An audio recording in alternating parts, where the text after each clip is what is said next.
Possamos abrindo os olhos,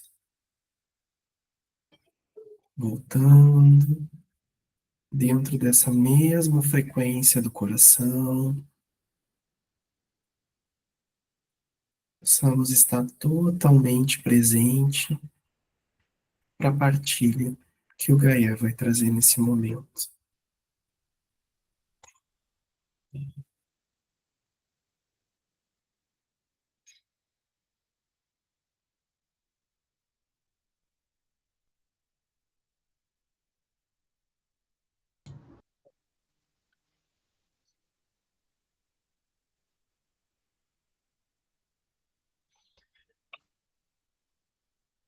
Shiva Shambhu,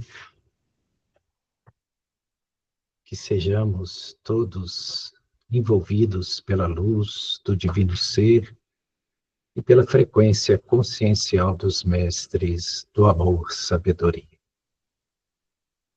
Uma partilha, como é proposta pelos mestres do amor, sabedoria, pelos instrutores planetários, não pretende ser para aqueles que participam nenhum princípio dogmático, nenhuma forma de doutrinação para qualquer crença ou qualquer ideologia religiosa.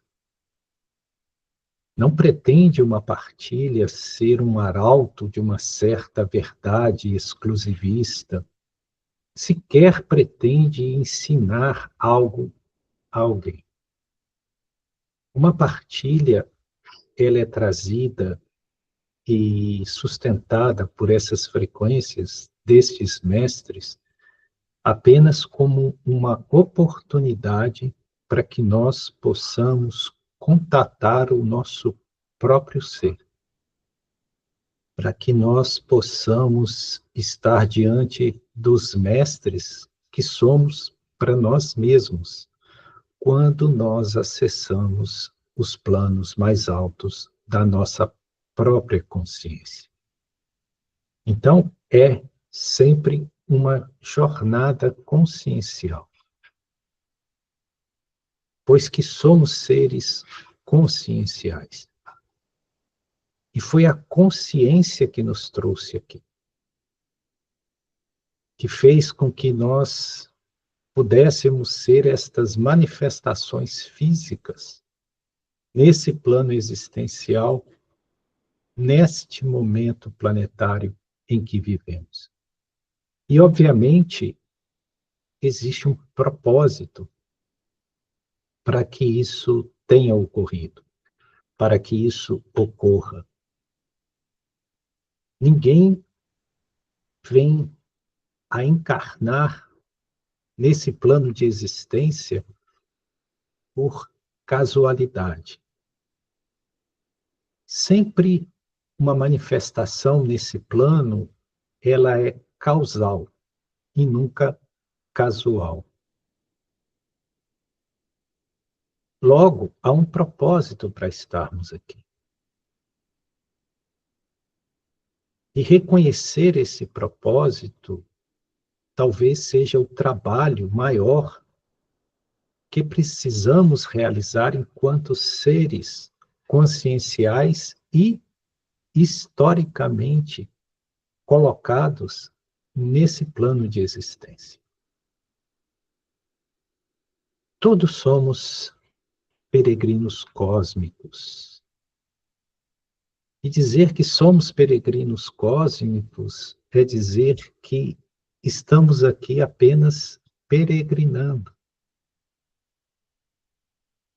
E que não somos terrenos, terráqueos. Nós somos seres cósmicos. E esse trânsito por esse planeta material, por esse mundo material, regido por leis materiais, é o grande desafio para a lapidação da nossa consciência. Mas ninguém, absolutamente ninguém, é daqui. Então, é até um equívoco dizermos que existem seres terrestres.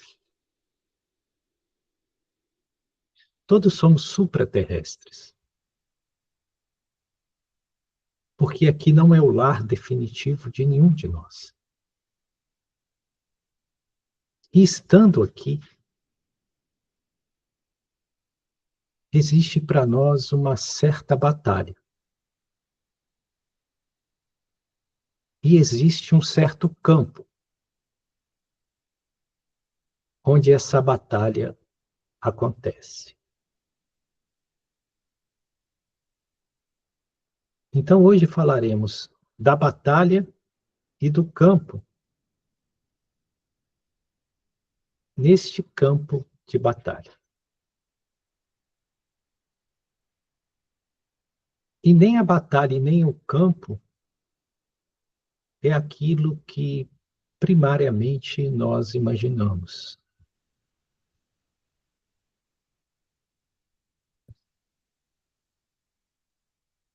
Havia um rei,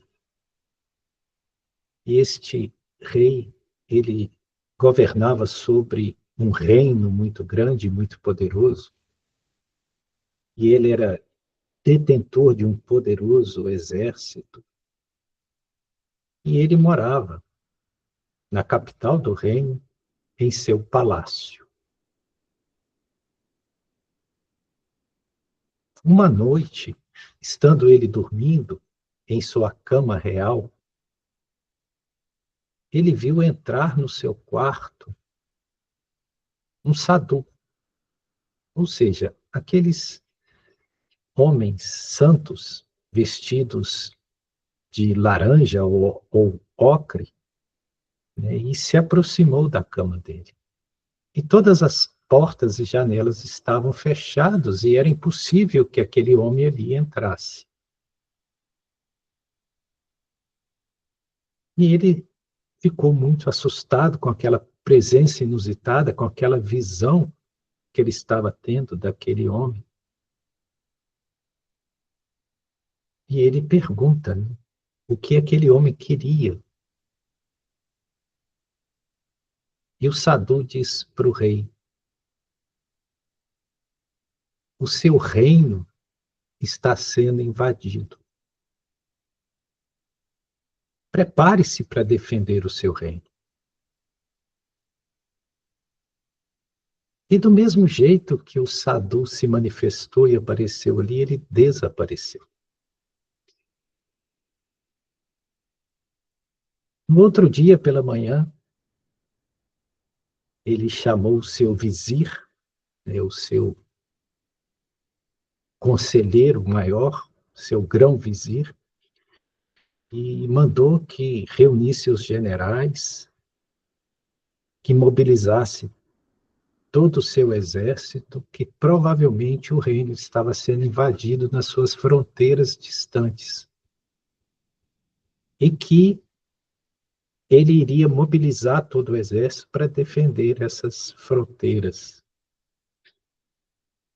Porque ele tinha sido advertido sobre esse perigo iminente por aquele sadhu que apareceu para ele durante a noite. E assim ele reuniu seus exércitos com seus generais, seus comandantes e comandados, e partiu para as fronteiras do reino, na certeza de que algum reino vizinho estava invadindo. E assim ele iria surpreender esse exército inimigo antes que chegasse à capital. E ali ele armou, né, acampou com seu exército e ficou esperando. E os dias passaram e nem sinal de nenhum exército invasor, de nenhuma movimentação de tropas. E os dias foram passando, e os generais foram ficando indóceis, os soldados também já desconfortáveis com tanta espera. E ele, numa noite, este rei, dormindo na tenda armada no acampamento militar, Ele vê de novo aquele sadhu aparecer para ele. E o sadhu diz: o seu reino já foi invadido. Você não teve a vigilância necessária. E da mesma forma que ele apareceu, ele desapareceu. Aí o rei ficou muito assustado e pensou que, quando ele mobilizou os exércitos para essa fronteira leste, provavelmente pelo oeste alguém invadiu e tomou a capital.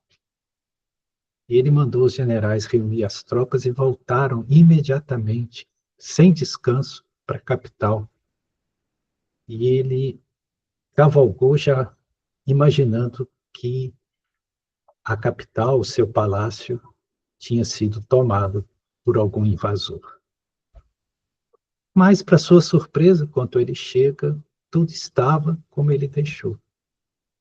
Não havia sinais de tropas invasoras, de nenhuma batalha, tudo estava calmo e tranquilo. E ele não entendeu absolutamente nada.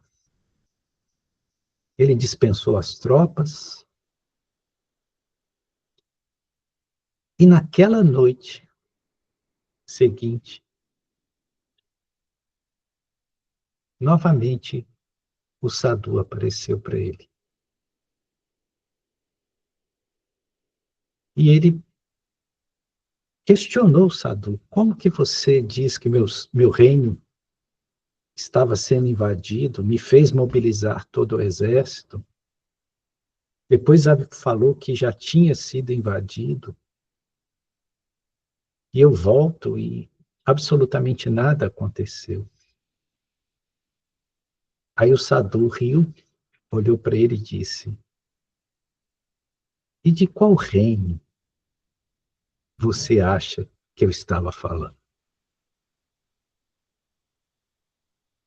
Aí ele entendeu. E de qual reino nós supomos, sendo essa história uma metáfora, uma parábola, de qual reino ali estava falando o sadhu? Ou, no nosso caso específico, qual reino nosso está constantemente ameaçado? Qual reino nosso merece uma batalha para ser defendido?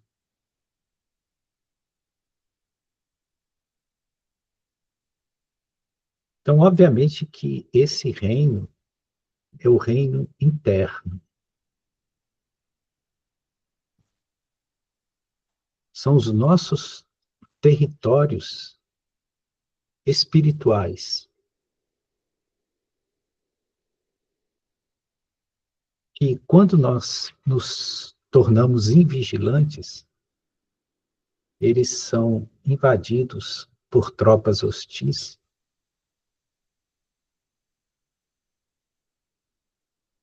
que tomam a nossa capital, nos destronam do nosso trono e roubam o controle daquilo que somos.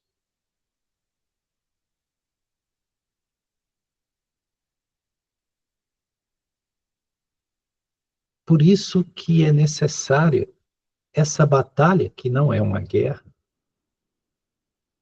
que se dá nesse campo, que não é um campo físico.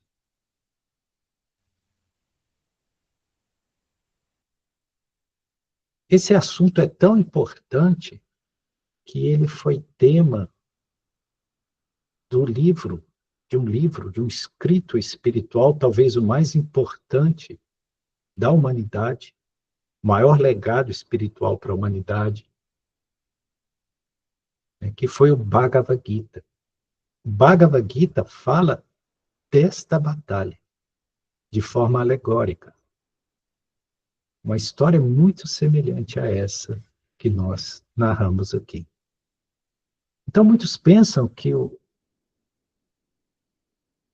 O Bhagavad Gita, que é uma parte do Mahabharata, que conta a história, o diálogo de Krishna com Arjuna, seja algo de cunho literal.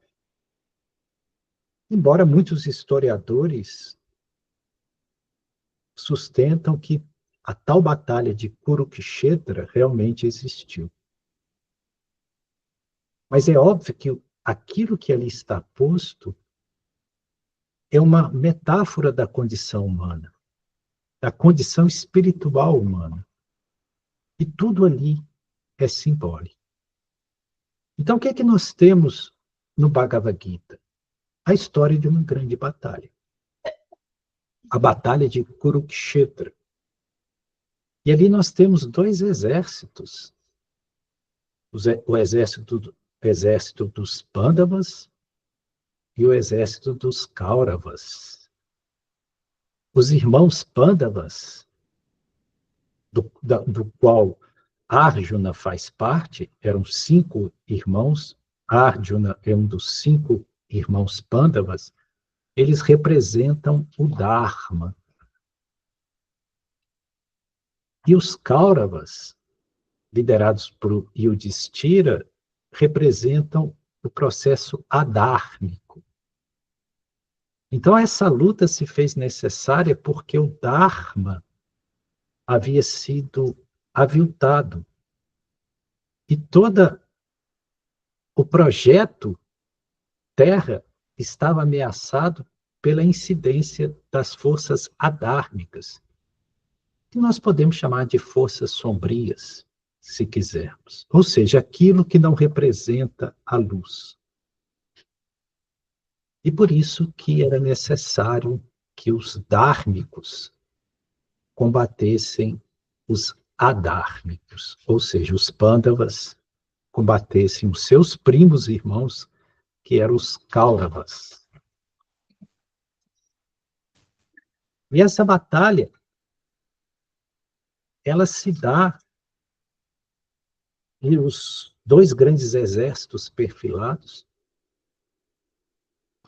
e Arjuna, entre escolher um grande exército e Krishna, ele escolhe Krishna como seu condutor na batalha, condutor da sua quadriga, da sua carruagem na batalha.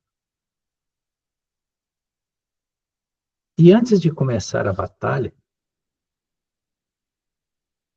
Arjuna, ele deixa cair o seu arco Gandiva, e tomado de um grande sofrimento, diz que ele não consegue lutar. Ele não consegue lutar contra os seus primos, irmãos, seus parentes, seus instrutores que estavam no outro exército. Tudo isso é figurativo. E Krishna, antes do começo da batalha, começa um diálogo com Arjuna, que é justamente os ensinamentos do Bhagavad Gita, que é, sem dúvida nenhuma, um dos mais qualificados e grandiosos ensinamentos espirituais que essa humanidade de superfície possui. Toda a base do yoga está presente no Bhagavad Gita. E qual é a metáfora ali? Qual é a simbologia? Porque muitos pensam que essa é uma guerra externa, e não é. É uma guerra interna. O que Arjuna precisava combater? Qual era esse exército inimigo? Qual era essa batalha?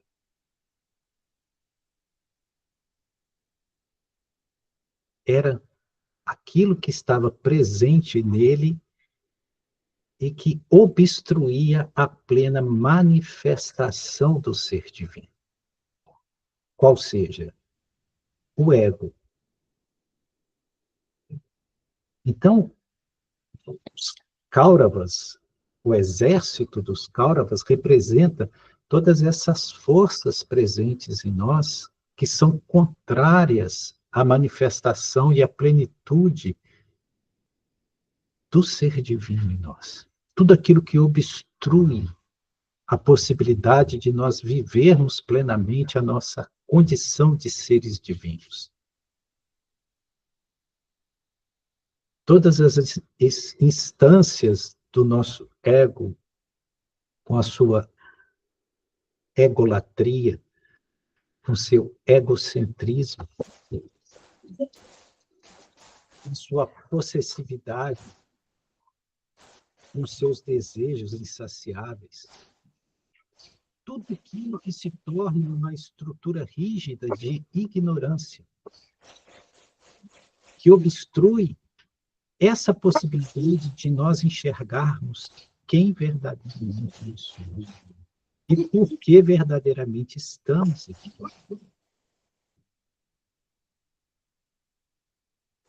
Então, toda a narrativa do Bhagavad Gita, ela é sobre isso. E por que Arjuna não queria combater aquele que eram seus parentes? Pelos mesmos motivos que nós não queremos combater aquilo que nos traz conforto, que são os nossos prazeres, as nossas crenças, os nossos discursos autojustificativos, os nossos hábitos, os nossos vícios. Nós não queremos combater porque nós temos afeição por esse estado, embora seja um estado de ignorância, mas nós temos afeição, apego por isso. Nós temos apego ao nosso nome, à nossa condição social, aos nossos bens, aos nossos afetos, que sobre eles nós exercemos uma relação de posse, e nós não queremos combater. Por quê? Porque gostamos, porque queremos perpetuar.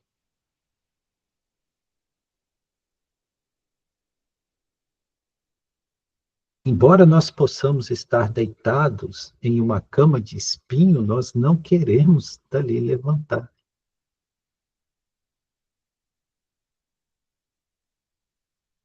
Então, essa batalha, ela não é uma batalha com armas externas. Ela não é uma batalha que se vence pela guerra, é uma batalha que se vence pela consciência, pelo despertar da consciência. Logo, é uma batalha passiva, que se estabelece em nós e por nós mesmos.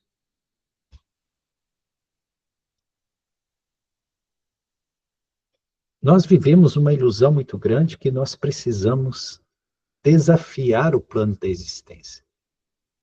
Que a vida é uma luta. Que eu preciso vencer um leão por dia. Às vezes nós perguntamos às pessoas conhecidas, como você está? Ele diz, na luta. Veja, como se nós precisássemos lutar contra a vida. Como se a vida fosse uma inimiga e não uma aliada nossa. O tempo todo nós usamos essas palavras de combate contra a existência.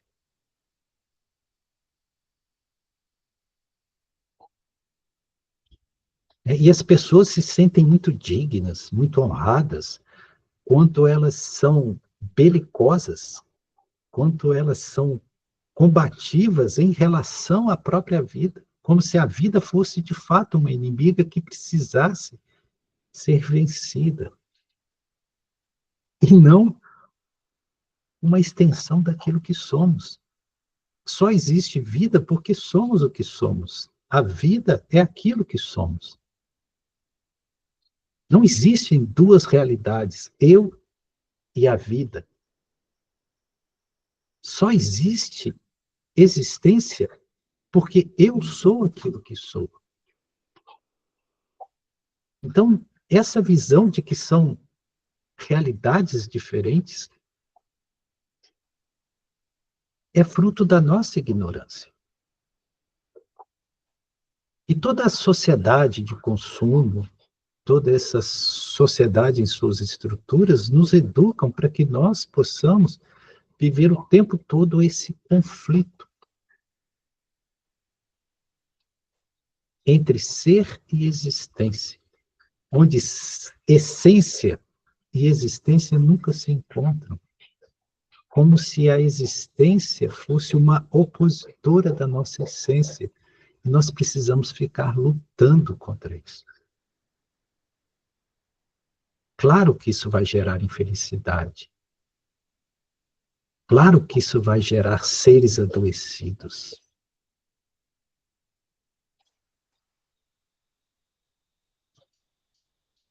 Então, a percepção de que essa batalha não é uma batalha agressiva, é uma batalha de percepção e compreensão para que justamente não exista essa batalha.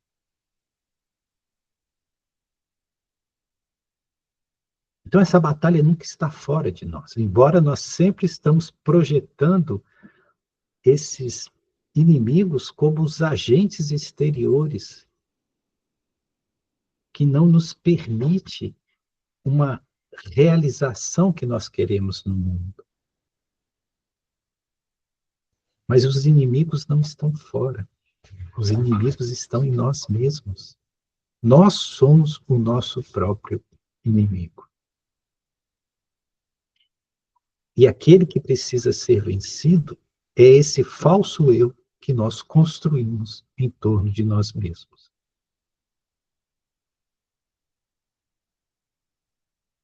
Não são exércitos lá fora que nós precisamos combater. São as falanges da ignorância que estão presentes em nosso próprio ser. Esses que precisam ser combatidos. E essas falanges da ignorância são capitaneadas pelo nosso ego. Logo, o nosso ego não é o nosso amigo. E aí vem essa grande questão sobre ego e eu superior, que tem gerado tanta polêmica. Porque nós não conseguimos nos perceber fora dessa estrutura egóica.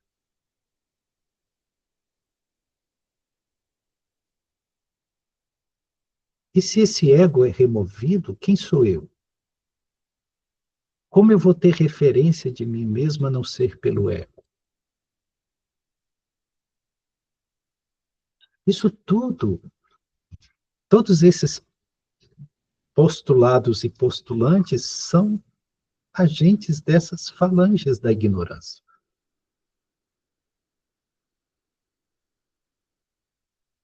Então, essa batalha é necessária para que nós possamos transcender a condição de ignorância, de avidya, ou seja, de não luz, para nós chegarmos à condição de vidya, de verdade, de realização do ser, do Atma.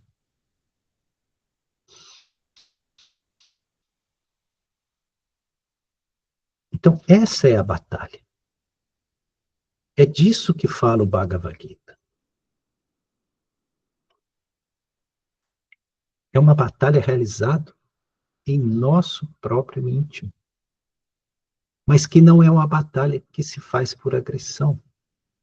Muitos pensam que essa luta interna é combater os vícios e os erros comportamentais que nós temos. E não se trata disso.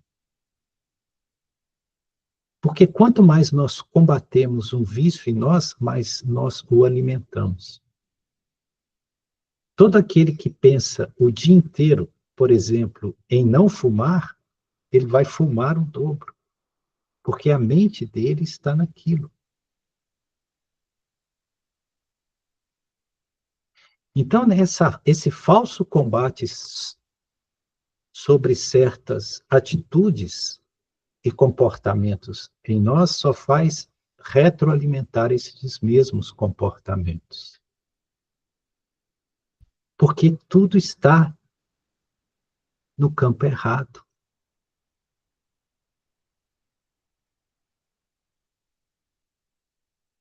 Então, aqui, nós estamos falando da batalha e do campo onde se dá a batalha.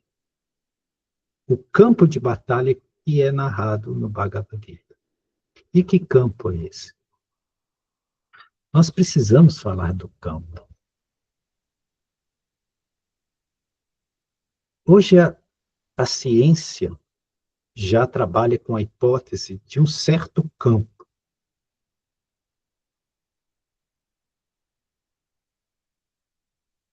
Quando nós falamos sobre ressonância mórfica, nós estamos falando desse campo.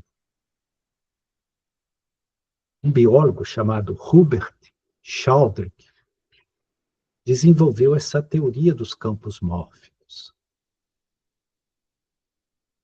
E ele trouxe à lume uma percepção que está presente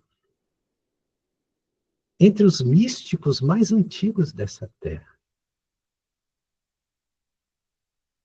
Que tudo gera um campo.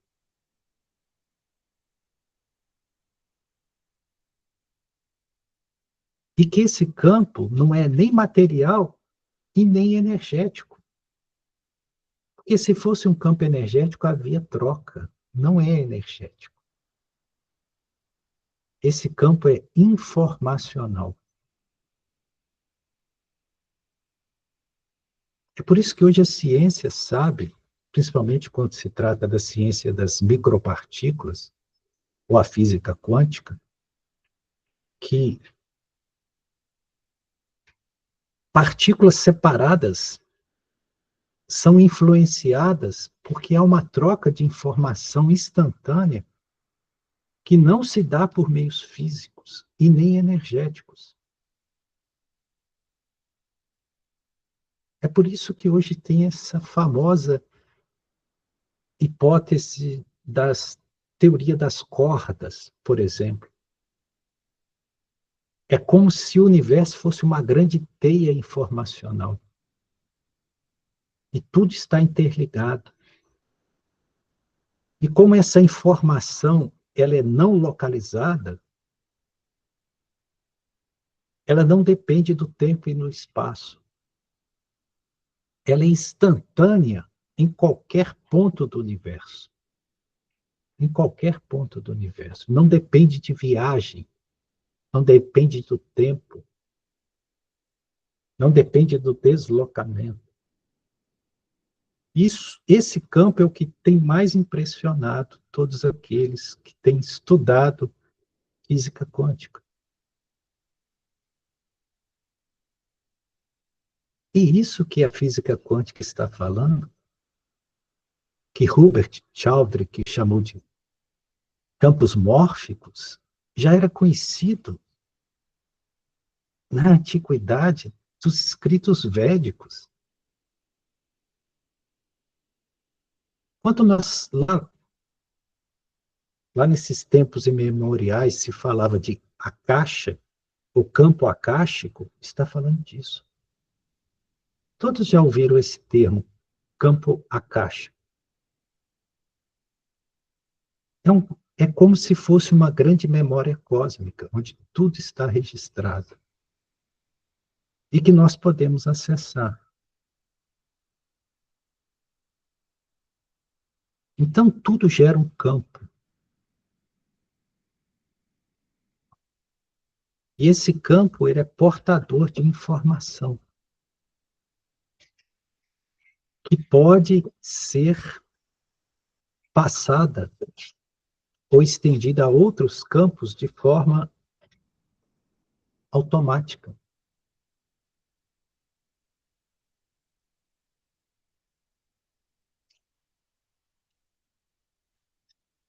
Nós aqui, quando estamos numa partilha ou trabalhamos com séries, serins, dentro desse projeto Nave, nós criamos uma consciência grupo. essa consciência grupo cria um campo.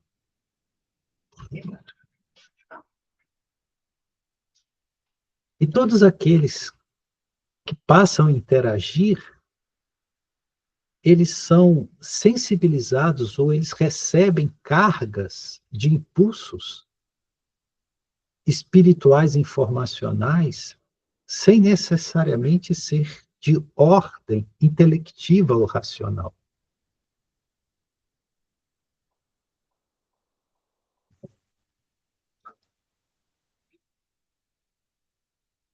O que é a famosa ressonância mórfica? Significa que certos padrões são transmitidos dentro de um sistema para aqueles que pertencem ao sistema de forma passiva. Por você pertencer àquele sistema, você recebe aquela construção informacional. Aí vem aquela história do centésimo macaco, que nós nem vamos repetir aqui, que é conhecida de todos.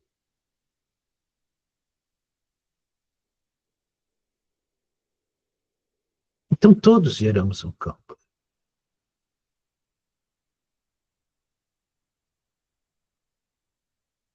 Quando eu sou um terapeuta, eu interajo com outra pessoa. Eu, na verdade, estou interagindo com outro campo.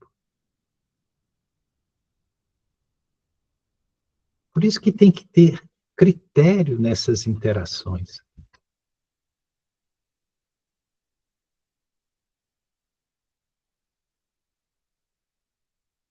Então, essa percepção do campo, ele vem desde o microcampo ao macrocampo.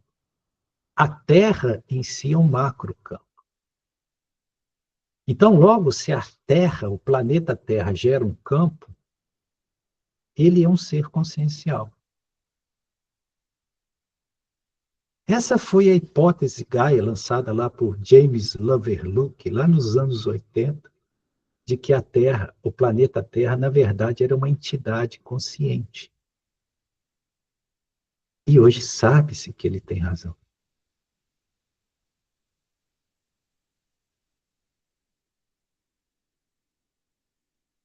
Então, nós fazemos parte dessa consciência planetária, desse campo planetário. Nós estamos dentro desse campo. E todas as nossas vibrações, das mais sutis às mais grosseiras, afetam esse campo. Soma-se esse campo.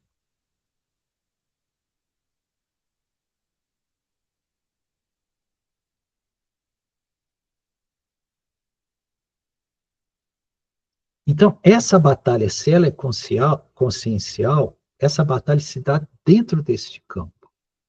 Logo, a responsabilidade que temos com o nosso estado consciencial não é uma responsabilidade só para conosco mesmo, mas para com todo o planeta.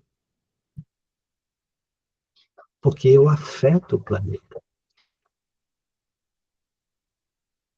Não só com as minhas atitudes, mas também com meus pensamentos, com os meus sentimentos, com as minhas vibrações.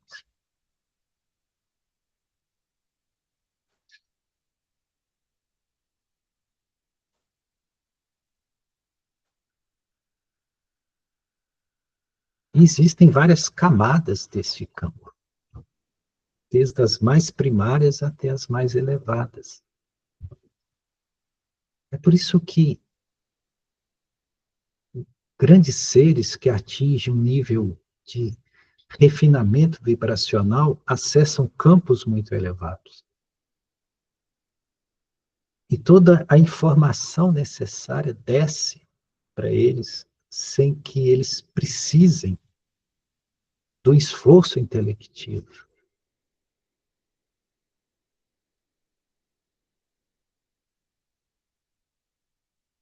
Hoje tem se falado muito de canalização, que obviamente é algo diferente de mediunidade. A canalização se dá por um portal ou uma ponte que se dá entre dois campos. sem que precise a imantação de eu vou usar aqui um termo espiritista, sem a imantação de um perispírito em outro perispírito. Então, uma canalização pode se dar por um ser que está lá em Alfa Centauro com um ser da humanidade terrestre que está aqui nesse planeta. Porque o campo, ele não depende do espaço, nem do tempo.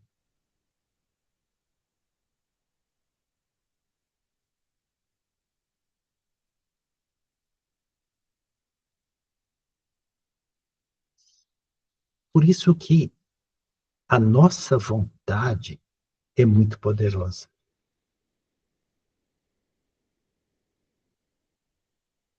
Porque aquilo que nós determinamos acontece. Porque nós somos consciência e não matéria, e não energia. A energia é apenas uma contraparte da matéria. Nós somos consciência.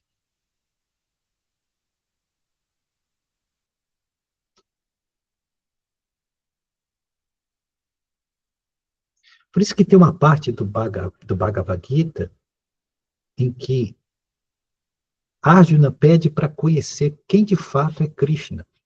E Krishna ali representa o eu superior. Arjuna representa o ego.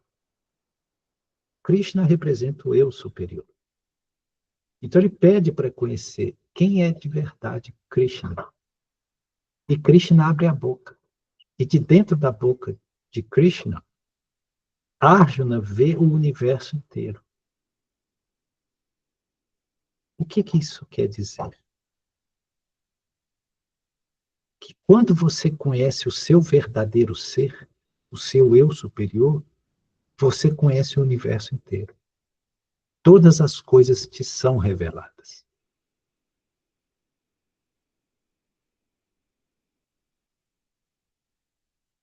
Porque tudo que já existiu, existe agora. Não existe futuro, não existe passado, tudo é esse eterno presente.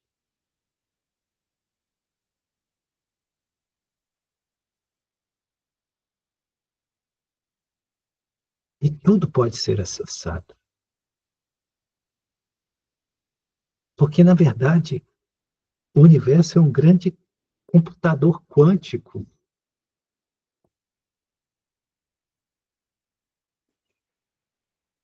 Basta a gente plugar, fazer um download. Mas nós usamos muito pouco desses recursos porque nós ficamos presos dentro de uma falsa identificação, que é o ego. Porque o ego nos faz sentir como isolados do todo, não pertencentes ao todo.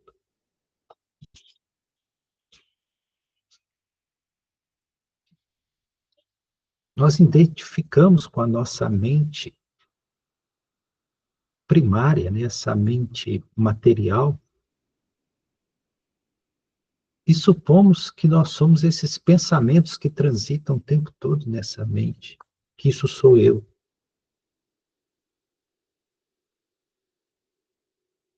Mas se nós afastarmos um pouquinho, nós vamos ver que existe uma testemunha, existe algo que percebe os pensamentos. Quando eu penso, quem é aquele que percebe que está pensando?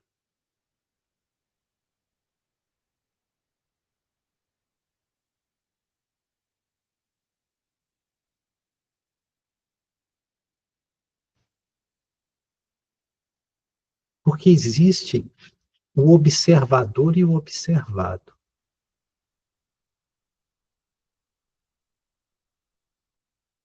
Quando o observado é o próprio observador, é o estado de consciência.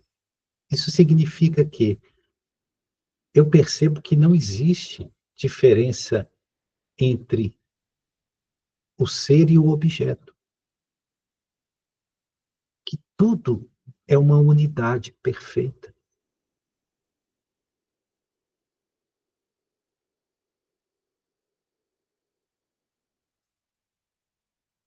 Por que nós sentimos medo, insegurança? Porque nós vivemos esse sentimento de estarmos ilhados, de estarmos separados do todo. Aí nós nos sentimos vulneráveis. Porque essa matéria física pode morrer. Aquilo que eu tenho, que eu acho que vai me trazer conforto e felicidade, pode me faltar. Eu sofro vulnerabilidade econômica. Eu temo adoecer. Eu temo desencarnar. Tudo isso por quê? Porque eu acho que isso que eu penso ser é algo que está isolado da existência, daquilo que eu julgo realidade. E que essa existência ou essa vida pode me vitimar.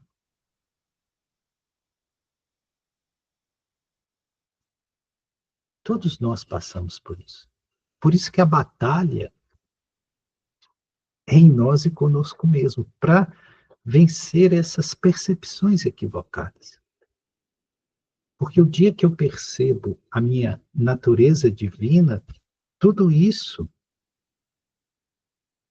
desmorona.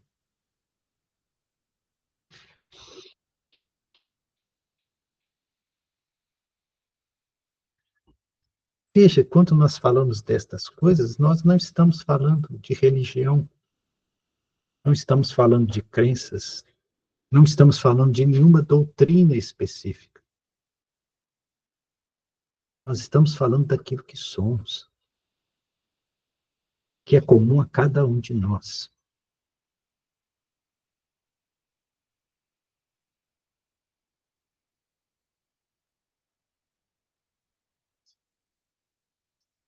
Nós até aqui temos, por vidas, brincado de crenças, brincado de religiões,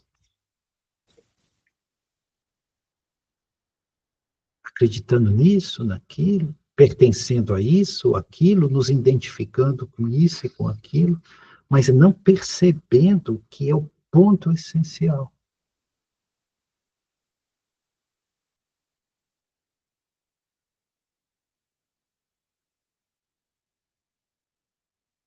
Então, o que os instrutores planetários, nesse momento planetário, têm impulsionado e trazido para nós refletirmos como um espelho, é justamente aquilo que transcende todas as crenças, todas as religiões, que é a vivência direta do ser, do meu ser divino. Pois que o dia que eu realizo o ser divino, cessou para mim esse jogo de samsara, essa roda de reencarnações, ou essa eterna prisão ou aprisionamento às circunstâncias materiais. Isso é liberdade. Isso é moksha, a suprema liberdade. Por isso que Sananda Jesus disse, e aqui nós terminamos nossa partilha com a fala de Sananda Jesus, quando ele diz: conhecereis a verdade, e a verdade vos fará livres. Essa verdade é o ser. E para o ser não existe restrição, não existe aprisionamento. O ser é eternamente livre, porque é a própria essência do divino, é Deus.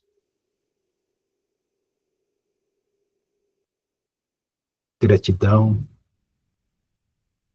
Shiva Shambhu. Shiva Shambhu, gratidão a você, Gayan. Está aberta a rodada de falas. Quem quiser participar, se sentir tocado por alguma reflexão que Gayan trouxe. Temos aí 45 minutos. Boa noite, Arli. Boa noite, querido. Boa noite, Gayan. Boa noite, amados, amadas. Na terceira visão, nós tocávamos um assunto de observar que caminho devemos trilhar para sair do ego e atingir ao eu. Nós não combinamos nada com Gaia. Falamos nada. Até queria falar com ele hoje de manhã, mas digo, não, vou deixar para falar de noite. Estou tendo, assim, uma compreensão de que esses dois grupos estão cada vez mais próximos. Próximos no sentido de um acolhimento, de um atendimento, de um socorro àqueles que estão mais fragilizados, inclusive pelo sentimento mais doloroso da morte ou coisa que o valha, mesmo entendendo que a morte é uma ilusão. O físico vai perecer, mas a consciência jamais vai sucumbir. Por que que é tão importante e vem os mestres trazendo esse, não é um debate, mas essas informações, vamos dizer assim, tão intrinsecamente ligados na necessidade premente de estarmos vencendo essa batalha egóica. Não querendo matar o ego, não é isso, mas compreender melhor essas situações que nos permitem estar na 3D, mas querendo sair desse povoado periférico para algo mais transcendental, com mais, vamos dizer assim, com mais consciência.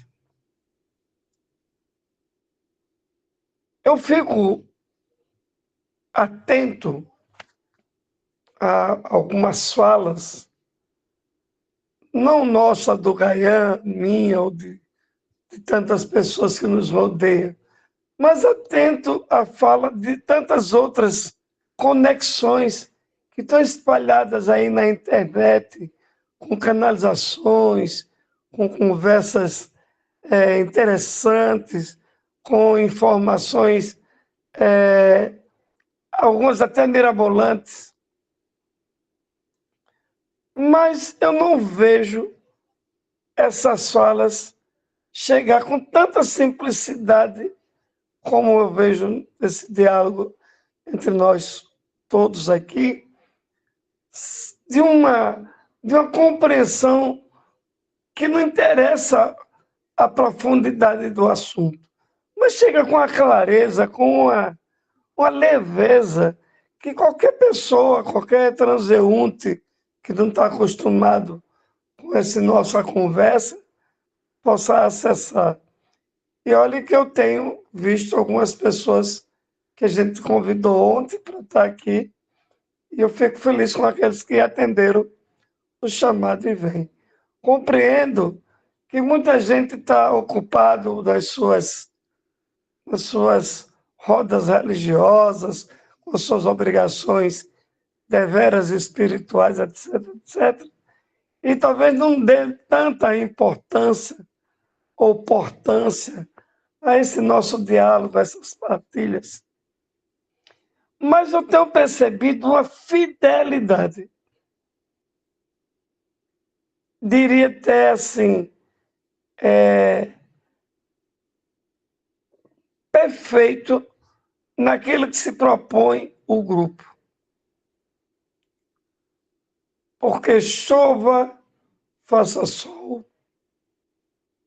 caia chuva de canivetes, raios, trovões, relâmpagos, tsunamis, esse grupo permanece presente diante desses seres que vêm nos auxiliar com as suas informações, sem nenhum dogmatismo, sem nenhuma necessidade de se curvar ou de tomar a bênção a mestre A, mestre B ou mestre C.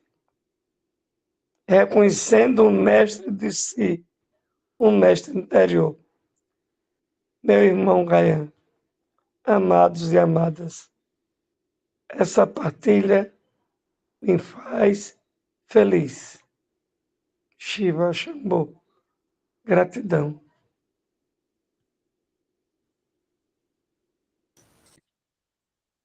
Gratidão a você, Falcão, pela presença, né, que nos deixa extremamente felizes. E as suas palavras nos diz que estamos no caminho certo, né? Gratidão sempre. Felipe. Oi, queria fazer uma pergunta para o Gaião, para quem também se sentir à vontade, para o Falcão. Do meu ponto de vista, eu acho que o ego é um caminho para a gente chegar à nossa essência. Eu acho que a gente tem que ir trabalhando questões físicas, muitas vezes, o nosso emocional, o nosso mental, até chegar a essa nossa essência. E foi isso que o Gaia trouxe muito hoje, essa questão dessa batalha interna. E eu gostaria que o Gaia, o Falcão, trouxesse as interferências externas que nos distraem, muitas vezes, e eu vejo muitas pessoas, às vezes, se afastando por alguma interferência, que daqui a um pouco mexe no físico, e distrai a pessoa que está num determinado caminho, desvia a atenção e bota o foco ali. E faz com que daqui a um pouco demore um pouco mais para entrar nesse centro, para essa conexão, por fatores externos. E isso, óbvio que acontece no emocional também, acontece no nosso próprio mental, fazendo essas distrações para que a gente não continue nesse caminho, nesse centramento, nesse equilíbrio. Então, eu gostaria que também trouxesse um pouco sobre esses fatores externos, como isso também pode ser trabalhado, como a gente pode ficar vigilante em relação a isto, para que realmente a gente não tenha tantas interferências, ou se essas interferências também são necessárias, para que às vezes a gente tome alguns chacoalhões e entre no caminho de novo, porque muitas vezes isso nos bota numa escuridão, bota numa sombra, e às vezes são momentos muito difíceis, mas também são momentos que a gente ressurge, onde a gente chega no fundo do poço e puxa o ar e vai de novo, né? Então eu gostaria que trouxesse um pouco desse ponto de vista, desses fatores externos que nos influenciam tanto. Eu pedi a licença, Gaian, para poder falar, dialogar direto com essas falas do Felipe. Preciso que compreendamos, meu irmão, que as sombras nos traz algumas dúvidas, mas a fala do final do Gaian, quando traz as palavras de Sananda Jesus, que diz: conheceis a verdade e a verdade vos libertará. Isso tem uma conversa entre Pôncio Pilatos e o Jesus Cristo no dia da verdade.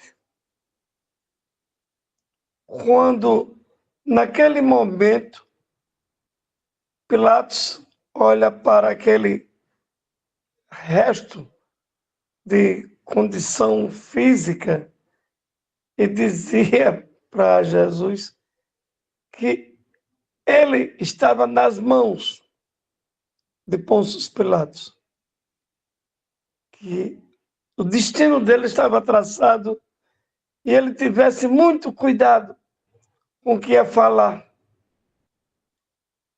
E Jesus diz naquela hora para ele assim: tu não tens nenhuma autoridade sobre mim. Eu vou trazer para cá agora essa fala para teu questionamento, Felipe. As pessoas muitas vezes se arvoram a achar que sabe tudo. E que essa nossa conversa aqui não acrescenta nem altera nada. E ainda diz que não tem muito tempo para ouvir essas coisas, porque fogem da própria verdade, não nossa, que a verdade é uma de cada um. Então ele foge dele mesmo. E para onde ele foge, ele leva ele. Por isso que os quadros depressivos fazem com que, quando eu me deparo na minha ignorância, estupidez e arrogância, que a gente macula chamando do ego, e o ego também é uma ilusão, e nós sabemos disso, mas isso bate diretamente com aquela teimosia periférica de achar que eu não preciso. E fico até questionando por que fulano A, fulano B, fulano C se acha ou se arvora a ser Deus, o importante. Lembro de uma fala do mestre Sai Baba, quando numa conversa boba com um outro, diz: o senhor é Deus? E Sai Baba: sim, eu sou Deus. Você também é. O problema é que eu já sei que eu sou, e você não sabe ainda que você é Deus. Então você está preso ainda essas amarras das sombras, como tu fala, desse olhar mais periférico, distante da essência, que é essa fala que o Ganha traz. Então, querido, amado irmão, eu não estou preocupado ou ocupado com aquele que está fugindo ainda mais para a periferia. Porque mais cedo ou mais tarde ele vai ver que a periferia não existe, ele é centro. Mas isso ele só vai perceber mais tarde, quando a sua arrogância, sua prepotência, sua estupidez mostrar para ele mesmo que ele andou e não chegou a canto nenhum. Porque não tem lugar para ele ir. Já estava no lugar. Cada um de nós já estamos no lugar que é para estar. O problema é que nós já sabemos disso. Eles não sabem ainda. Essa é a diferença, meu filho. É isso aí, querido.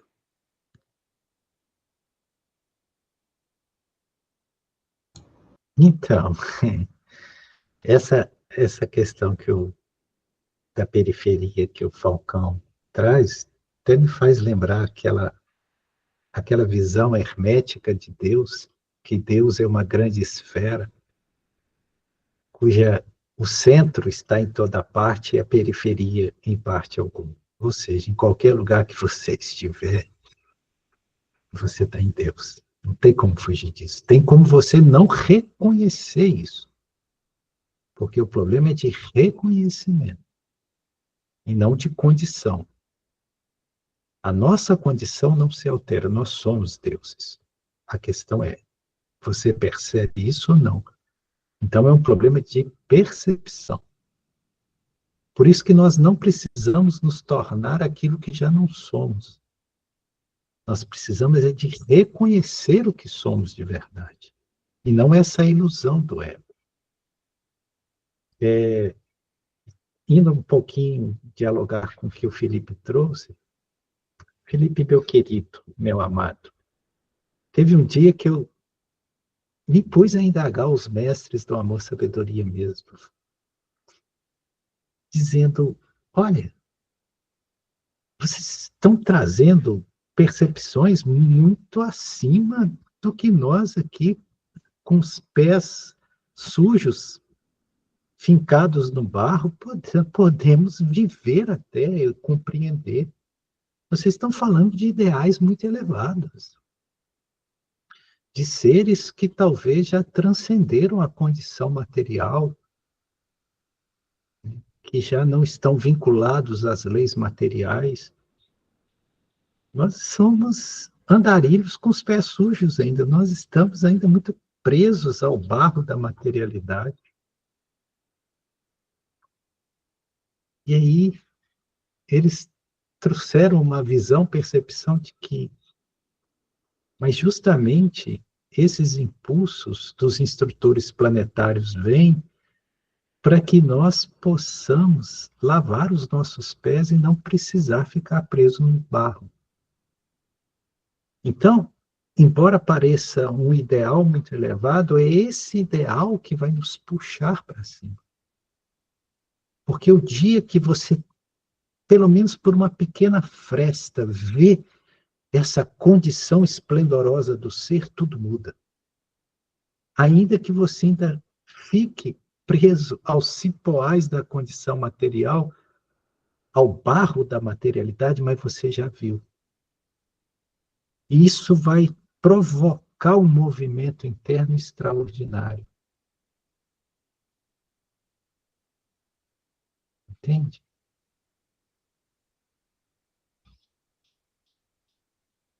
Eu estou mostrando, é como se eles dissessem, eu estou mostrando mais alto para que vocês possam abdicar do mais baixo.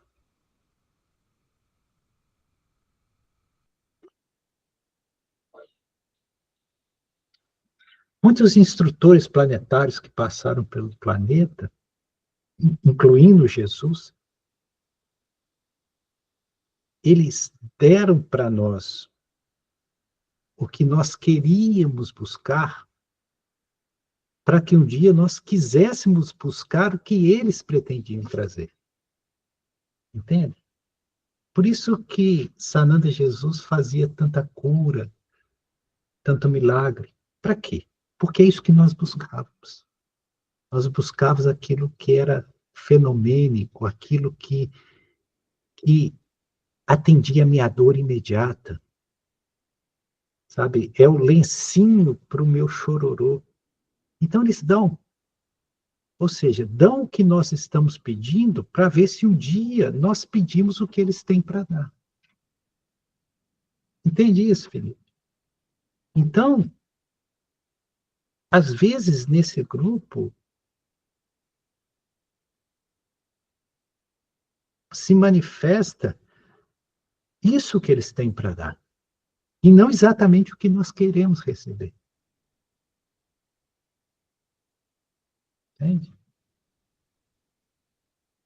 E sobre essa questão do ego, do eu superior, veja, você fez essa pergunta, né? Porque o ego, ele é necessário até mesmo para nós conseguirmos atingir e compreender o eu superior. Você trouxe isso.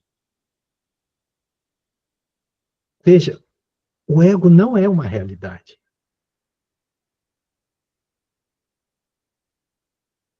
O que é o ego? O ego é como uma projeção holográfica. Quando você vê uma projeção holográfica, você julga que você está vendo algo concreto, mas é só uma projeção holográfica. Então, o eu superior, ele, de certa forma, ele está fazendo uma projeção holográfica. Até esse corpo que nós estamos instrumentalizando não é real. Esse mundo aqui não é real. O nosso ser verdadeiro nem está aqui. Isso que é difícil para nós compreendermos. Pelo menos para mim sempre foi muito difícil. Eu sempre fiquei muito incomodado quanto esses mesmos instrutores planetários queriam me fazer ver essas coisas. Quantas vezes eu já disse assim, me deixa quietinho no meu canto. tomando meu cafezinho na minha cozinha, vivendo a minha vida normal, não quero saber dessas coisas. Porque às vezes é incômodo essas percepções. Eu sempre quis fugir muito disso. Deixa eu ser a pessoa mais simples, vivendo a vida mais simples. Não quero, sabe? Mas talvez seja necessário que nós, nesse momento, tenhamos percepções mais qualificadas. Mas nem sempre elas são agradáveis. Porque te tira de um lugar comum. Entende? Isso às vezes gera algum desconforto. Porque você olha para o mundo, como as pessoas estão vivendo, e não vê mais muito sentido nisso. Essas pessoas que se levam tão a sério, com o ego tão desenvolvido, na verdade elas são criancinhas no parque de diversão, levando a sério o que nem sério é. Não tem como você acessar essas percepções e não se sentir um pouco estrangeiro no mundo, um pouco sem lugar. Entende, filho? Eu sei que você entende porque eu sei que você passa por isso.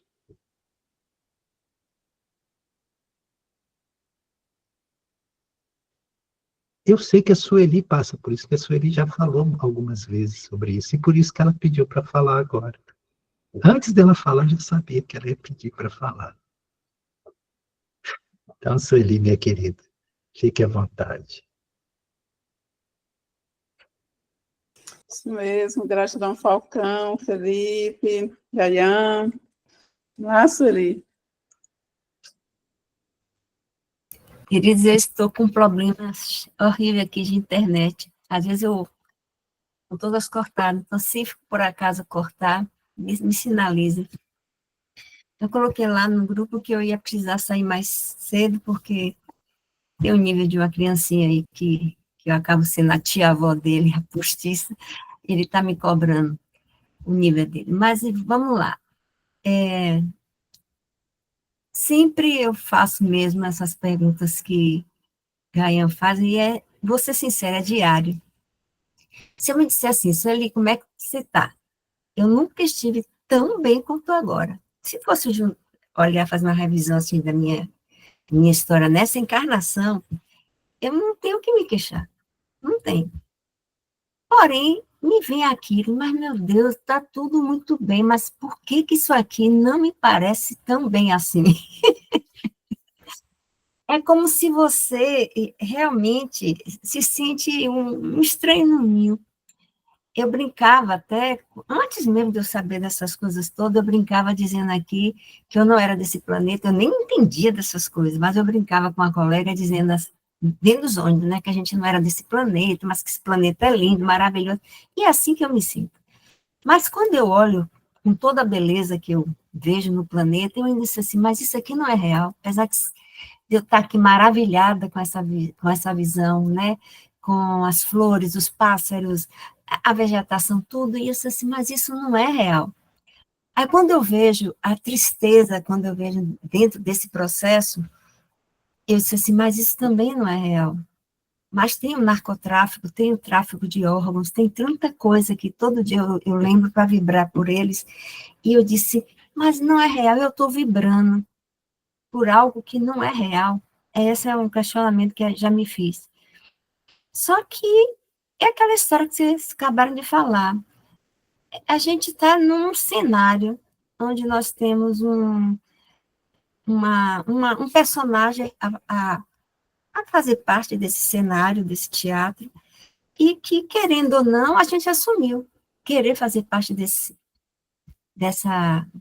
peça, vamos dizer assim, né? Fazendo uma analogia. E queremos sair do personagem, mas a gente acabou ficando muitas vezes preso nos personagens que a gente assume, né, nessa grande teatro da vida. E eu acho que o problemático maior é esse mesmo, a gente se condiciona, e nesse condicionamento, o cafezinho a gente quer, e não quer largar dele. Por mais que a gente, sabe que aquilo ali é um condicionamento, você cria. Eu mesma criei um momento da tarde que eu tenho que tomar meu cafezinho. Mas assim, e aí eu disse assim, mas repara como eu estou presa a isso. Como nós estamos, nos prendemos até pequenas coisas, não são nem grandes.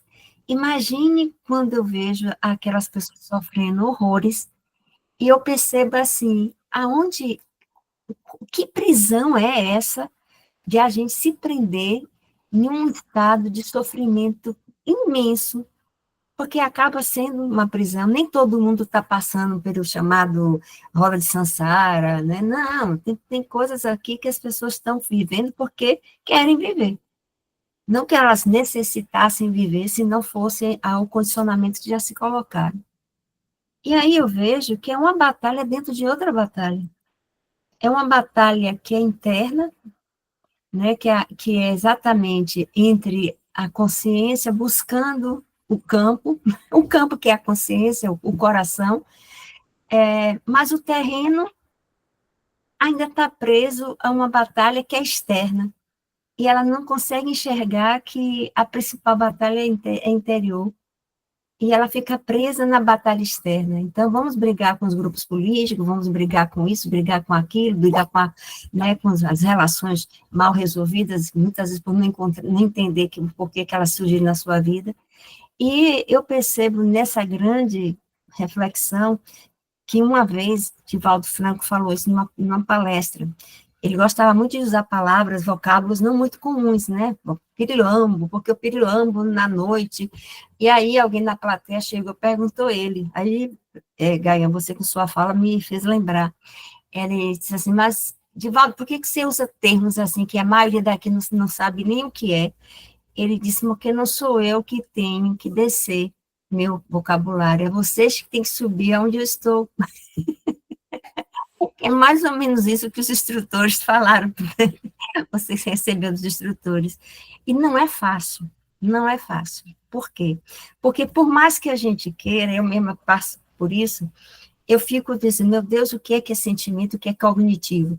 É uma luta, assim, o que eu estou entendendo e fazendo pelo cognitivo, ou entendendo e fazendo já pelo sentimento? Porque tudo, na realidade, no final, é vibração. Tudo é frequência. Aí, quando eu fico lendo sobre os raios, né, que a gente recebe os raios são atributos, e os atributos nos formam, nos compõem, na realidade, os raios cósmicos que eu estou comentando, eu sei assim, gente, se nós entendêssemos que tudo é só frequência, se mudarmos uma frequência ali, ela muda todo um processo desse campo que vai se rearrumando diferente, mas que cada frequência mudada altera o todo, porque foi dito aqui, não é isso? Então, realmente, queridos, eu vou dizer o seguinte, eu não falto por isso, a fidelização que o professor Falcão comentou, é por isso, porque ainda que para mim muita coisa vem pelo cognitivo, eu preciso compreender para poder fazer, né, as reflexões, eu sei que não é o cognitivo que está fazendo a mudança em mim, eu sei que é a vibração. E eu observo isso principalmente quando eu percebo coisas que antes eu já não percebia. Eu enxergo coisas que antes eu não enxergava. E eu sei que não foi pelo conhecimento que isso aconteceu, mas foi para a persistência da busca que todo ser tem que ter se ele quiser realmente caminhar nessa seara.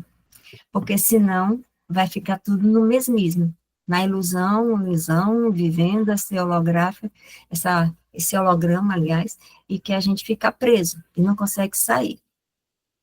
É isso. Acho que já falei demais. Gratidão, gente. Gratidão, Sueli. A Letícia disse que você já respondeu a pergunta dela, né? Ah, Tá bom, Leti, que bom. Era que Gaian disse em outra partilha que trazia algo semelhante a essa, né? Algo semelhante ao que ele fez hoje. Me recordo do raio azul, vontade de poder. Gostaria de saber como acionar essa força interna para que ela se sobreponha ou supere o lado interior sombra. Aí ela disse que você já respondeu para ela. certo? Bom. Aí nós vamos ouvir a Ionara primeiro, depois tem uma pergunta da Naí aqui no chat, viu, Kaian? Ionara, querida. Boa noite a todos. Estou ouvindo o mestre Gaian falando e me identificando muito com essa questão de que a gente fica em alguns processos fugindo, né? Tem uma amiga que ela usa muito esse linguajar, ela diz assim, a gente precisa inventar umas alegrias. E nessa caminhada do autoconhecimento, muitas vezes a gente, eu falo por mim, tem que ter esse olhar, porque por mais que seja fruto da nossa imaginação, e eu acredito muito nisso, que nós estamos nesse processo, tem os altos e baixos, né? E quando fala sobre essa questão de fugir, eu estava pensando sobre isso, porque tem o grupo de dia de sexta, e eu acho que é o do grupo de terça-feira, e sempre eu vejo o link, e aí eu digo, é muito bom participar, porque eu me sinto realmente fazendo parte dessa tribo, né? Mas acontece de às vezes dizer assim, poxa, mas vou sair da minha zona de conforto, porque vai começar a mexer muito comigo, e dar um trabalho, e aí fica aquela luta interna. E hoje, quando eu recebi o link, eu disse, não, mas eu preciso participar, porque também, ao mesmo tempo em que existe essa luta interna, é nos processos do dia a dia que eu consigo me conectar e lembrar das coisas que a gente aprende aqui, seja através do mestre Gaian ou através até da própria experiência de vida de cada um. Isso faz com que eu me conecte e veja que eu não estou vivendo uma realidade, mas que eu estou vivendo um personagem. E aí ter essa possibilidade de elevar a vibração, mesmo em meio a tantos desafios, como a Sueli colocou, de tanta gente que está no processo, muitas vezes depressivo, se conectando com as energias de baixa frequência, da violência, do medo. E aí, quando você para respirar, não, mas eu posso ver diferente, eu posso olhar para uma situação de outra forma. Por exemplo, todos sabem, né, que já tem um ano que o Jorge está passando por um processo bem delicado, e como eu sou casada com ele, isso reflete muito em mim. Em vários momentos que ele se desanima, e até eu paro e olho, poxa, a gente tem um plano de saúde que ajuda, a gente tem os amigos que chegam, tem os enfermeiros, na época passou 2 semanas aqui, o home care, que trazem a sua energia, trazem o seu poder de cura também. E aí eu começo a sair daquele lugar do medo, da angústia, do tempo que parece que se eterniza, dessa cura que não está chegando. Mas, ao mesmo tempo, quando eu me desconecto dessa realidade, eu vejo que a cura vem chegando. Talvez não da maneira que eu gostaria que ela existisse, nem do tempo que eu gostaria que fosse o meu tempo, mas ela tem chegado, porque a gente consegue vislumbrar o outro olhar, o olhar da questão positiva, de ver que tem tantas pessoas que estão em um processo muito mais desafiador, porque não consegue expandir a consciência. E eu tenho um pouco dessa expansão, e o Jorge também, até nessa busca que a gente vem trazendo para a nossa vida. Hoje, uma prima minha mandou uma mensagem, que ela é muito católica, pedindo para que eu ouvisse a missa, que eu assistisse o padre, e eu cheguei para ela e mandei uma mensagem para ela, tentando trazer um pouco de amorosidade e dizer assim, a religião, para mim, hoje, depois de ter passado 22 anos em uma igreja, ela fez com que eu olhasse muito para fora. E o autoconhecimento, ele me cobra para que eu olhe para mim. E isso tem sido muito gratificante também, de entender que eu tenho poder, que eu tenho uma centelha divina, e que eu posso me conectar com essa centelha e ressignificar muita coisa em minha vida. E o grupo aqui, através das discussões, e o mestre Gayan, com a sua socialização de vários outros tipos de conhecimento, também ajuda.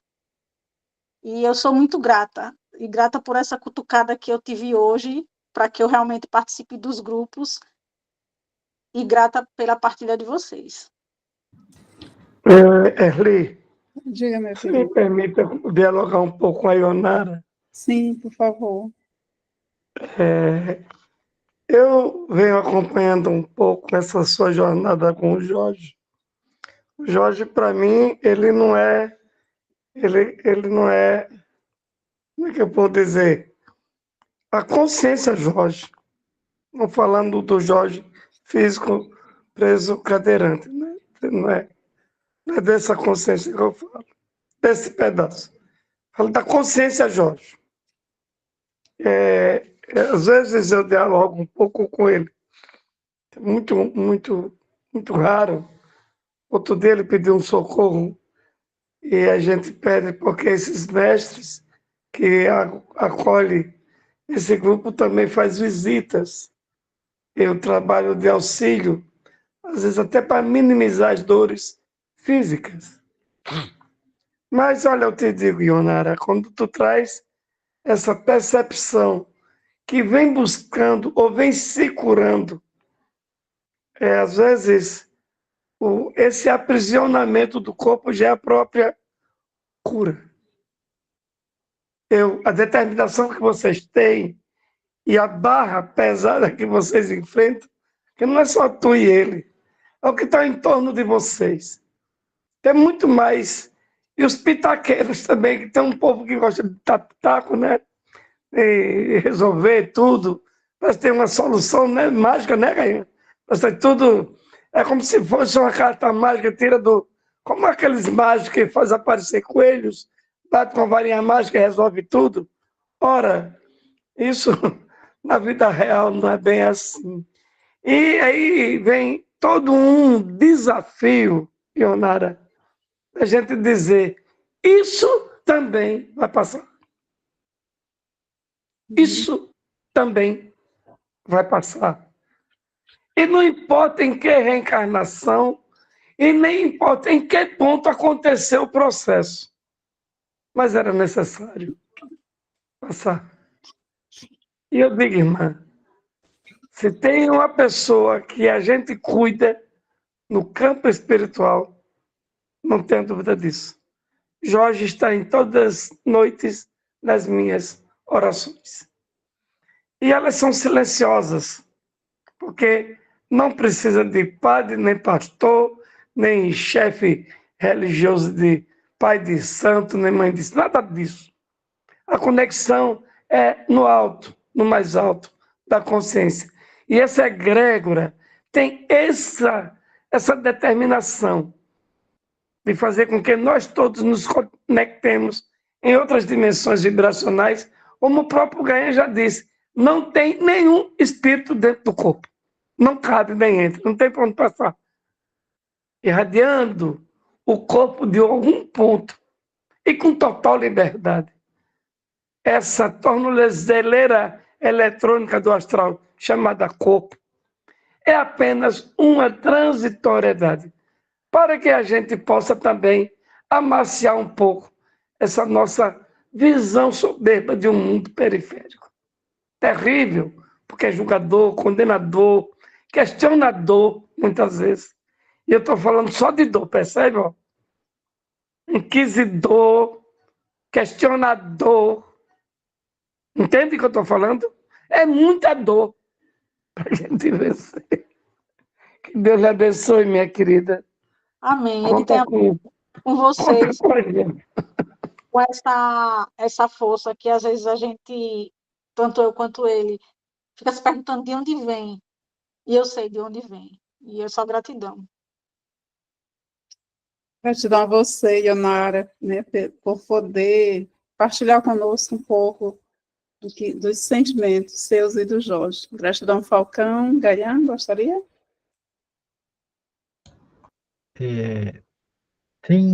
Parece que o Elias fez uma pergunta e a E a Anaí. E a Nair, e tem a Isso. própria Letícia, que depois você leu a pergunta dela, mas eu estava um pouco abstraído.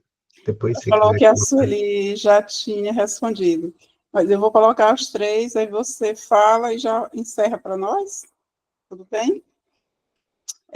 Letícia fala que um dia você fez uma partilha que trazia algo semelhante a essa. E ela disse que se recorda do raio azul, vontade e poder. Gostaria de saber como acionar essa força interna para que ela se sobreponha ou supere o lado interior sombra. E Nair pergunta, fala assim, nossos campos já são de batalhas, campos são espaços de informação. E quando nosso reino é ameaçado, em qual dimensão estamos? E o Elias diz, falando-se em campo mórfico, como não interferir no campo do outro, sem que gere karma, porque na ânsia de ajudar interferimos no livre-arbítrio. Gratidão, Anaí, gratidão, Letícia, e gratidão, Elias, pelas colocações. Então, vamos por parte, então, né? A Letícia, a Sueli já contemplou, né, a provocação, o questionamento dela. A Nair, repete para mim, Nair, perdão, tá, gente? Porque tem hora que dá uma afastada aqui, eu não consigo. Tranquilo, ela diz assim, nossos campos já são de batalhas. Campos são espaços de informação. E quando nosso reino é ameaçado, em qual dimensão estamos? Sim, sim. Veja, essa questão do campo, aí isso também dialoga com a questão da própria Letícia, da força-poder do primeiro raio. Os nossos campos, eles são de nossa total e absoluta autoridade. Só que nós não nos damos conta disso. Porque a consciência, ela é soberana no próprio campo. Mas ela desconhece isso. Existem certos irmãozinhos trevosos que eles dizem o seguinte: vamos aproveitar porque eles não sabem a força que tem. É igual o elefante que você prende a pata dele por uma corrente e deixa ele 2 dias preso, acorrentado pela pata. Depois você tira a corrente, você pode pôr um barbante, que ele não sai mais dali. Porque ele acha que ele está preso. Entende? Então nós somos elefantes que achamos que não tem esse poder. Aí fala dessa questão de invasão do campo.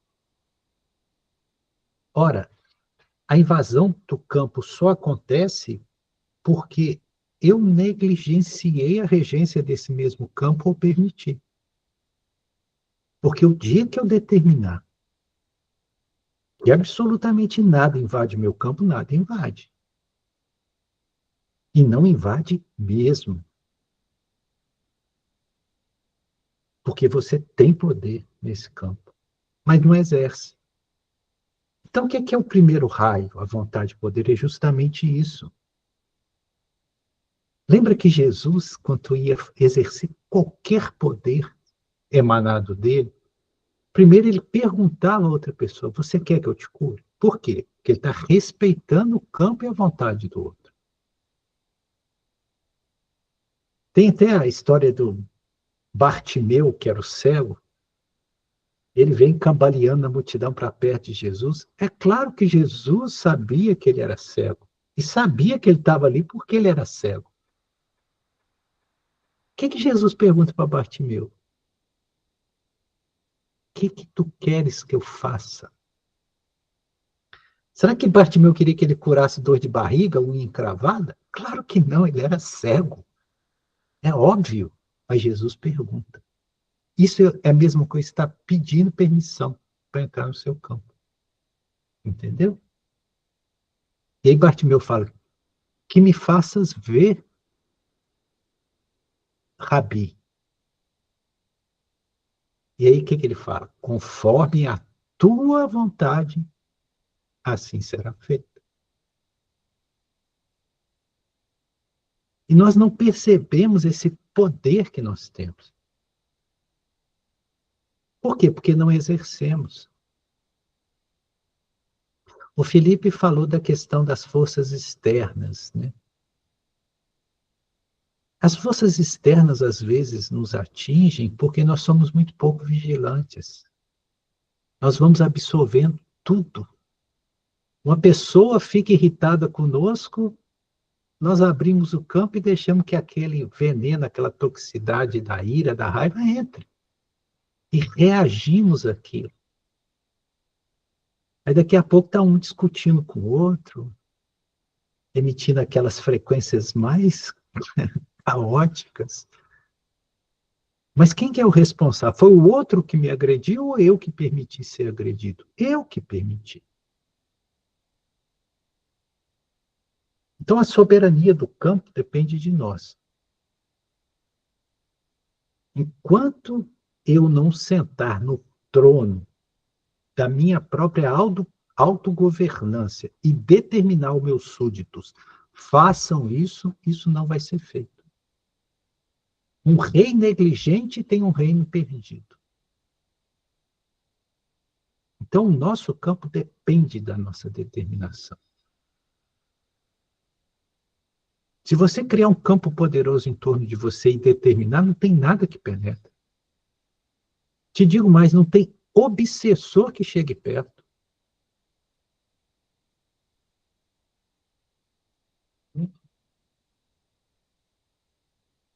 Só existe obsessão porque o obsediado está naquela frequência.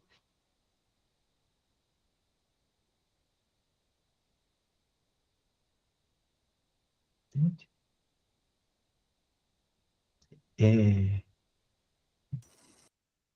Vou dali a outra da Elias, né? Fala-se em campo mórfico, como não interferir no campo do outro, sem que gere karma, porque na ânsia de ajudar interferimos no livre-arbítrio. sim. Elias, meu querido, isso é tão sério. Isso é tão sério, a gente devia ter tanto cuidado com isso, que às vezes a gente fala assim, a pessoa está atravessando um processo, e você fala assim, eu vou rezar para você. Eu não sei nem se você poderia fazer isso. Porque às vezes o que está acontecendo é o que tinha que acontecer. Entende? Às vezes a doença é a cura.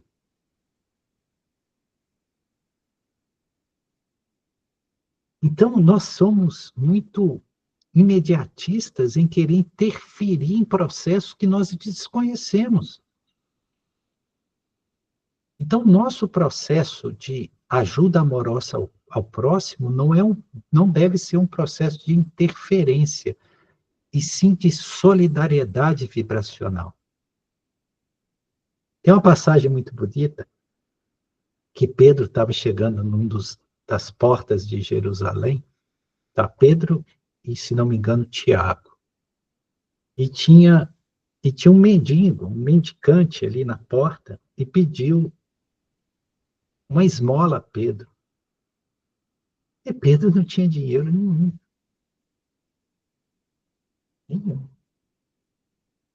Aí Pedro virou para ele e falou assim, ouro e prata eu não tenho, mas o que eu tenho eu te dou. Foi lá e abraçou o cara. Sem intenção nenhuma. O cara se curou na hora. Você entende? Por quê? Ele simplesmente expandiu o campo dele em amor. Sem querer interferir. O que eu tenho que eu posso dar? O que eu sou? Ele não tinha nem prata, nem ouro, dinheiro. Ele tinha ele mesmo. Então, quando eu, diante de um irmão meu, eu simplesmente dou do que eu sou, sem querer interferir em nada, isso é de fato caridade, isso é de fato poder divino. Agora, é verdade que tem muita gente interferindo no campo de muita gente sem nem saber o que está fazendo. Quantos terapeutas tem aí interferindo, mexendo no campo das pessoas e causando danos extraordinários? E as pessoas passivamente deixando que as pessoas interfiram no campo dela, pedindo, inclusive.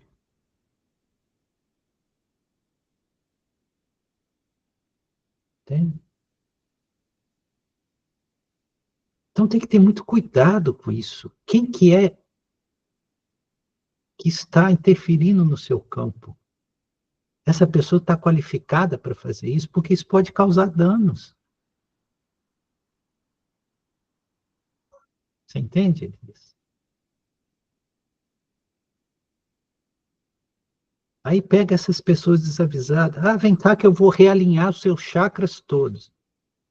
Você não sabe a bagunça que a pessoa pode fazer. Felipe até riu lá, né? Você não sabe a bagunça que isso pode causar. Mas por que que isso acontece? Porque nós não assumimos a responsabilidade pelo nosso próprio campo e queremos transferir isso para o outro. Entende? Então tem que ter muito cuidado mesmo. Muito cuidado. Campo é sagrado. Tire os chinelos para entrar em campo alheio. Tá bom? Eu vou passar agora para... Não sei se alguém mais tem alguma questão. Gaia, precisava de um minutinho contigo. Sim, fique à vontade, Falcão. Quando essa história do alinhamento, o realinhamento de chakra, e esse cuidado que você fala do campo, isso é deverasmente necessário entender e não se meter onde você não conhece. Isso é de uma responsabilidade que você não imagina. Eu estou tendo aqui na capela, toda quarta-feira, vem para essa fila do INAMPS, 90, quase 100 pessoas para ser atendido. A maioria deles com processos depressivos e assédios, obsessão complexas, drogaditos, pessoa com situação de suicida, um verdadeiro arsenal de situações. E nós temos aqui 40 terapeutas, todos voluntários. E nós dizemos, vem para que você escute e faça anamnese. Eu vou contar um caso bem específico para a gente entender isso. Na quarta-feira eu cheguei na capela e tem uma pessoa que veio não sei de onde, porque ouviu falar que eu faço apometria. E ele acha que a apometria cura. E ele veio na esperança de que eu fizesse uma sessão de apometria. E ele, como já conhecia, porque ele vinha do Rio Grande do Sul, conhecia tudo. E quando ele chegou para falar comigo, já tinha 3 pessoas também querendo falar comigo. E eu fiquei olhando para aquilo, eu fiquei um pouco assustado, porque ele não pedia, ele exigia. Ora, veja. Porque me disseram que o senhor faz. Olha, disseram. E eu fiquei numa situação delicada. Primeiro, então, vamos conversar. Acolhi ele, abracei, perguntei da história dele, ele contou todo o sofrimento. Eu digo, você quer fazer a sessão de apometria? Quero, então vamos. Fiz a técnica, afastei ele do corpo, deixei ele lá por uns 2, 3 minutos, depois trouxe de volta. Aí você, agora, eu estou tão leve, eu estou tão bem, graças a Deus, muito obrigado. Não, peraí. Obrigado, não. Vá para o psicólogo, seu problema é um psicólogo. Entendeu? A ânsia, o desespero, qualquer coisa, e é como o próprio Ian disse, a cura está na tua mente, não está na mão do outro. Tu te curas. As pessoas querem ser tratadas, mas não querem se tratar. Então, Elias, isso que você traz, uma pergunta tão simples, mas eu acho que é o ponto-chave para a gente entender esse estudo entre o que é físico, material e extrafísico, espiritual, sem pensar que espiritismo resolve. Gratidão, meu filho. Gratidão, Gaia. Gratidão. Gratidão mais uma vez a todos e a todas, né? Gaian, gratidão, Falcão, gratidão, todas as pessoas que estão aqui na sala e as que já saíram.